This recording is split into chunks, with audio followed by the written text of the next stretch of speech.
Miris, di tengah hiruk-pikuk ibu kota, ada seorang balita laki-laki yang masih menderita gizi buruk. Seorang bocah di Pandeglang, Banten hidup dengan kondisi yang sangat mengenaskan.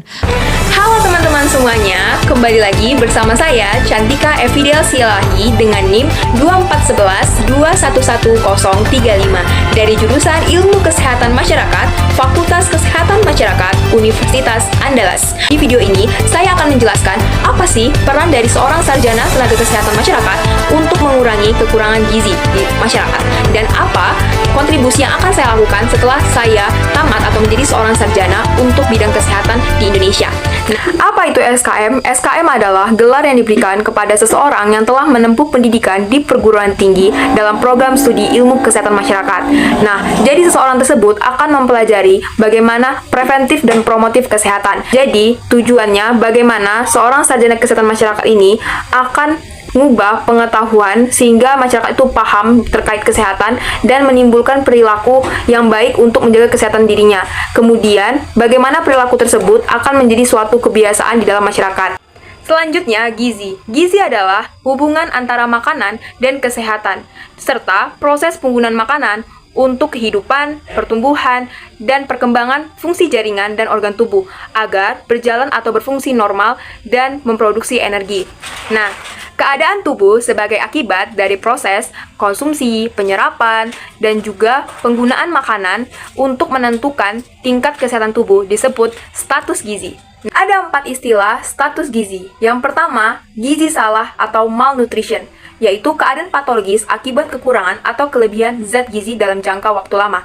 Contohnya adalah wasting atau rabun senja. Yang kedua, gizi kurang, undernutrition, di mana keadaan seseorang memiliki kekurangan gizi di dalam dirinya. Contohnya stunting. Yang ketiga, gizi lebih atau overnutrition. Di dalam diri seseorang memiliki salah satu zat gizi yang berlebih. Contohnya obesitas karena kelebihan karbohidrat. Yang keempat, gizi ganda atau double burden of malnutrition. Di keadaan seseorang kadang kekurangan gizi, tetapi di sisi lain kelebihan gizi. Peran seorang SKM dalam menangani permasalahan gizi buruk. Yang pertama, menjadi surveillance gizi.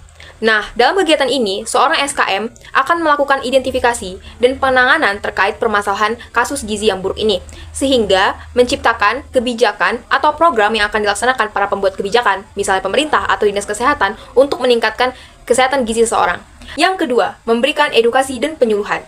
Nah, di sini, peran seorang tenaga kesehatan itu menunjukkan preventif dan promotifnya, bisa melalui seminar ataupun penyuluhan kegiatan kampanye, sehingga terjadinya tindakan atau perubahan perilaku dari masyarakat yang tadinya buruk menjadi lebih baik terhadap kesehatan. Yang ketiga, merumuskan kebijakan kesehatan. Nah, selain tugas dari preventif dan promotif, seorang SKM dapat merumuskan kebijakan kesehatan. Hal ini dilakukan agar terciptanya peningkatan penyuluhan tersebut, dan masyarakat pun melakukan tindakannya secara kontinu. Kontribusi yang akan saya lakukan dalam pembangunan kesehatan masyarakat di Indonesia masa depan, ada 3 peran kontribusi yang akan saya lakukan. Yang pertama, menjadi agent of health.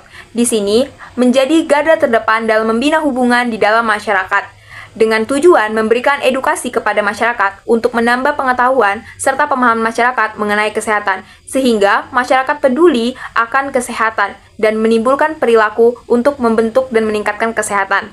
Nah, yang kedua yaitu menjadi agent of change, perubahan. Kita sebagai tenaga kesehatan harus menjadi penunjang perubahan perilaku. Tentunya kita berharap terjadi peningkatan kesehatan di dalam masyarakat. Contohnya seperti mengadakan seminar, kemudian mengadakan kampanye yang dapat meningkatkan kesehatan masyarakat. Yang ketiga, menjadi agent of development.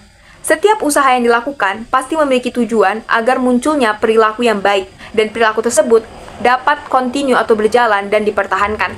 Demikian video yang dapat saya sampaikan. Mohon maaf jika ada kesalahan dari bahasa dan perilaku. Sampai jumpa di video selanjutnya. Bye-bye!